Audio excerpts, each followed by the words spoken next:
MJ-12 The Counterintelligence Angle. The MJ-12 documents were a set of papers that were received in the late 1980s by several UFO researchers. The documents purported that a top-secret group of military officers, scientists and government advisors had been assembled to study the remains of recovered UFOs and their occupants.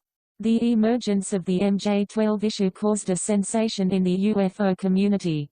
Scrutiny of the MJ-12 papers by analysts revealed discrepancies. The debate over the authenticity of the MJ-12 documents divides the UFO community between skeptics and believers and remains a subject of fascination and controversy to this day. The central question in this paper is to what extent, if any, the MJ-12 documents that circulated in the 1980s were used as bait to track Soviet spies. According to Greg Bishop, Richard Doty and William Moore, UFO groups and individuals were monitored and used as part of a 1980s counterintelligence operation. By counterintelligence, we mean the identification, tracking and neutralizing of persons conveying information to foreign intelligence agencies, namely the Soviet GRU and KGB. The principal time period covered in this paper is 1979 through 1989. Greg Bishop is the author of the book Project Beta and has been a friend of William Moore since the 1980s. Moore is one of the principal characters in this account. This paper relies heavily on an interview Bishop gave with Paul Kimball in June of 2013 in which he details Moore's role as a government asset. That the UFO community was targeted by the CIA is supported by documentary evidence. Bruce Maccabee, a high-profile UFO researcher, related that retired CIA employee Ron Pandolfi informed him that the agency was concerned in the 1970s that Soviet intelligence was interested in exploiting UFO enthusiasts. This claim is confirmed in A History of the CIA and UFOs by National Reconnaissance Office historian Richard Haynes. Quote, agency analysts from the Life Science Division of OSI and OSW officially devoted a small amount of their time to issues relating to UFOs. These included counterintelligence concerns that the Soviets and the KGB were using U.S. citizens and UFO groups to obtain information on sensitive U.S. weapons development programs, such as the stealth aircraft, the vulnerability of the U.S. air defense network to penetration by foreign missiles mimicking UFOs, and evidence of Soviet advanced technology associated with UFO sightings. End quote. The Reagan administration was anti-communist and particularly concerned with Soviet espionage. During the 1980s, the Cold War with the Soviet Union was still a major policy challenge. Tensions between the United States and Russia were high, and President Ronald Reagan's priorities included significant resistance to Soviet expansionism. Russia had a track record of proficiency in espionage since the 1920s. Cold War hawks in the U.S. were acutely apprehensive of Soviet capabilities in both the military and intelligence realms, and it was within that background that a comprehensive counterintelligence program was envisioned. As Bishop relates it, the effort was an attempt to find out how many spies were really operating in the United States. William Moore was prominent in the UFO field during the 1980s and 1990s. He had been a high school teacher and later became the published co-author of the Philadelphia Experiment and the Roswell Incident. Moore was knowledgeable in the Russian language, and he became expert in UFO documentary research and in developing contacts within the U.S. defense establishment. During the course of his activities in the late 1970s, Moore became the object of recruitment by the United States intelligence community. Moore cooperated with one or more intelligence agencies in that effort. In his book Project Beta, Bishop quoted Moore's controller referring to bringing some moles out of their holes. Richard Doty was an Air Force Office of Special Investigations special agent during the 1980s who assisted in Moore's recruitment and acted as liaison with Moore's controllers. The agreement was that Moore would report on the activities of UFO groups and individual investigators. In return, he would receive UFO-related documents and information, material that wasn't publicly available. As a serious researcher, it was Moore's intention to get to the bottom of what the U.S. government knew about UFOs. He decided to use the arrangement to delve into the arcane and convoluted intelligence world with the hope of learning the truth. In the presentation at the 1989 MUFON Symposium in Las Vegas, Nevada, and in his 4-part UFOs and the Government series of articles in the 1989 MUFON UFO Journal and his Focus newsletter, he freely admitted to such a relationship. Interestingly, he never mentioned the Soviet aspect, leaving the impression that his participation only involved the UFO subject. Intelligence agencies recruit their assets based on particular personality qualities of the individuals that are targeted. Prospective informers are carefully evaluated in terms of their personal situations and motivations. In the case of UFO researchers in general and William Moore in particular, inside information served as an effective motivator. The most important inside information that William Moore received during this period was a film roll containing the MJ-12 documents. Moore cultivated contacts with persons from military, intelligence and UFO research circles. As individuals, they were personally interested, and had heard or seen things that impelled them to learn more about the issue. Their level of inside knowledge varied. Bill Moore was impressed enough with their backgrounds to give them bird names such as Condor, Pelican, and Chickadee in order to maintain confidentiality during conversations.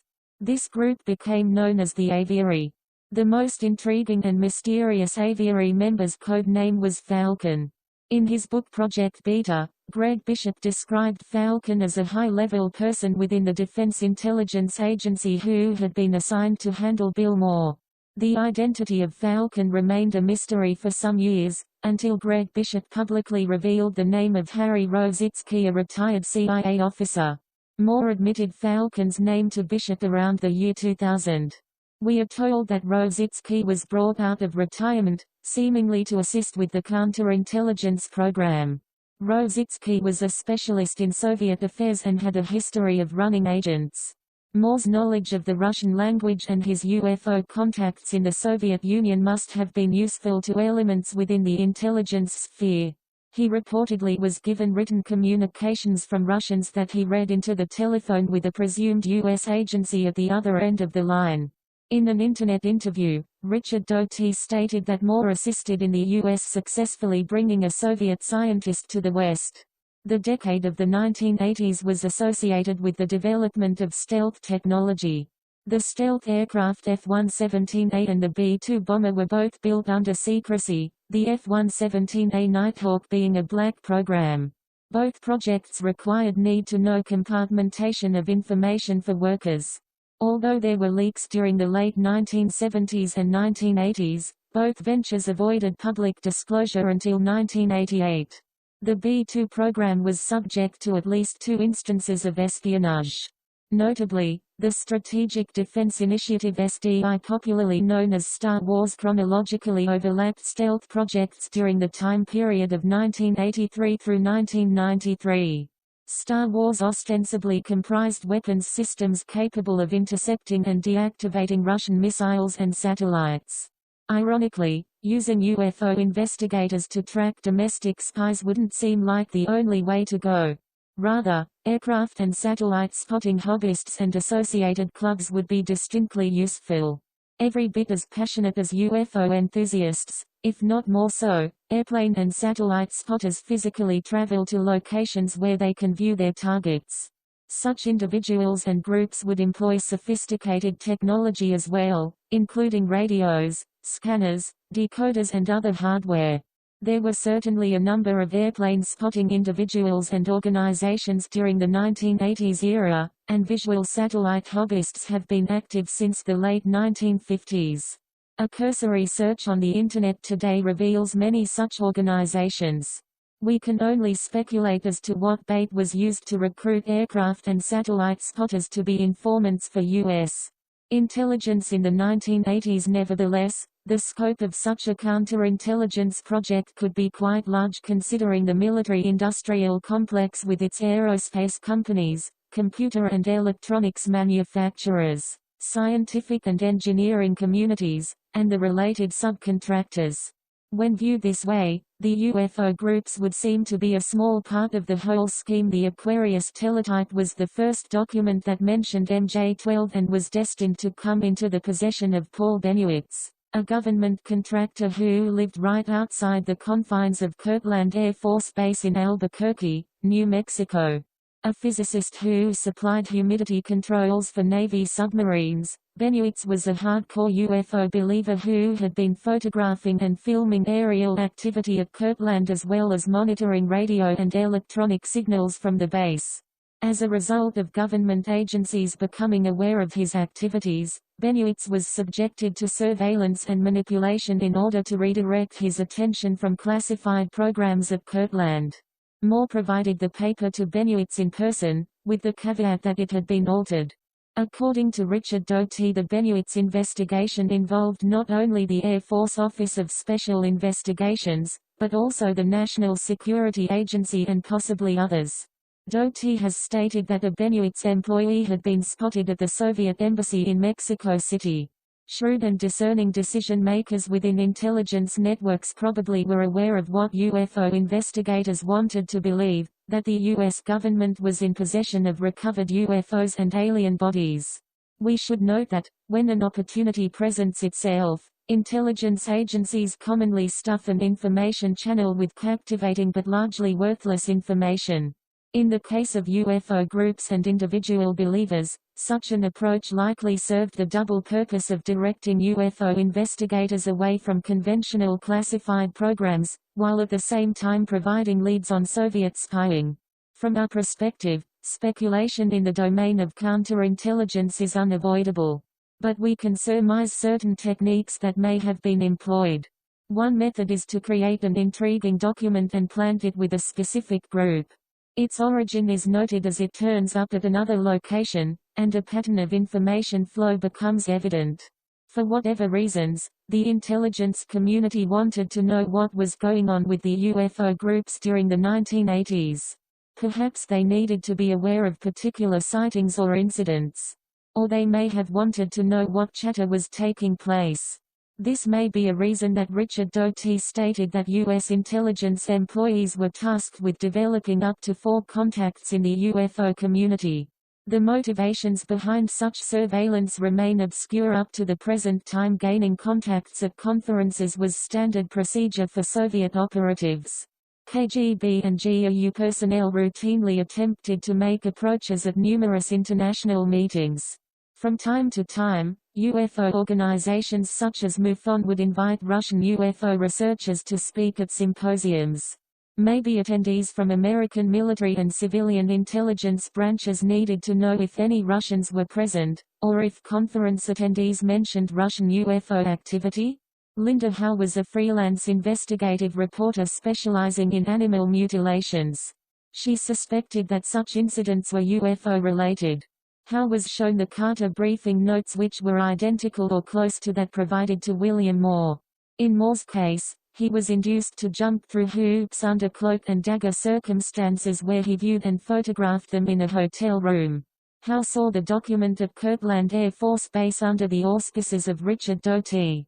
The Carter briefing notes listed a number of alleged top-secret UFO projects with their code names. The information contained in that paper later became the source of widespread rumors throughout the UFO community.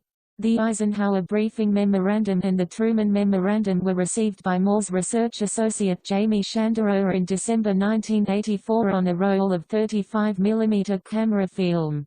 Moore, along with Stanton Friedman and Jamie Shanderower, undertook an extensive investigation in order to determine its authenticity. Moore had not made the documents public by the spring of 1987, when he was alerted that UFO author Timothy Good was about to release them in his forthcoming book Above Top Secret, The Worldwide UFO Cover-Up. Good claimed that he had come into possession of the papers from an intelligence source. This indicates that Falcon's agreement to provide inside information to Moore was disingenuous, since Moore's access to such exciting information was not exclusive. The Cutler-Twining Memorandum was retrieved from the National Archives by Moore and Shanderower during the summer of 1987. It was a written instruction to General Nathan Twining concerning an MJ-12 Special Studies Project meeting at the White House. Consisting of a single typewritten page, Moore and Chandra were able to find it as a result of several cryptic hints received on postcards over a period of months. Of all the papers mentioned above, the Eisenhower Briefing Memorandum is the most famous. It created a flash of media attention in 1987 and a huge sensation in the UFO community. The UFO world has not been quite the same since. We are obliged to note that the documents mentioned here are questioned, in that they contain inconsistencies, errors and outright fabrications. With the exception of the Aquarius teletype and the Carter briefing notes, their provenance is unknown, and no one has ever admitted to creating them in addition to the appearance of the MJ-12 documents themselves. A spate of rumors afflicted the UFO world. Paul Bennewitz not only surveilled Kirtland, but also composed his own take on the UFO situation. Known as Project Beta, Bennewitz's views influenced conspiracy-minded and gullible UFO enthusiasts. Two persons that became actively involved in spreading these rumors were John Lear and William Cooper. By the end of the 1980s, the UFO community was rife with stories of underground bases, inhumane alien experiments and even an alien invasion. If it was the aim of U.S. intelligence to influence the UFO public in its manipulation of Paul Bennewitz, it succeeded beyond expectations.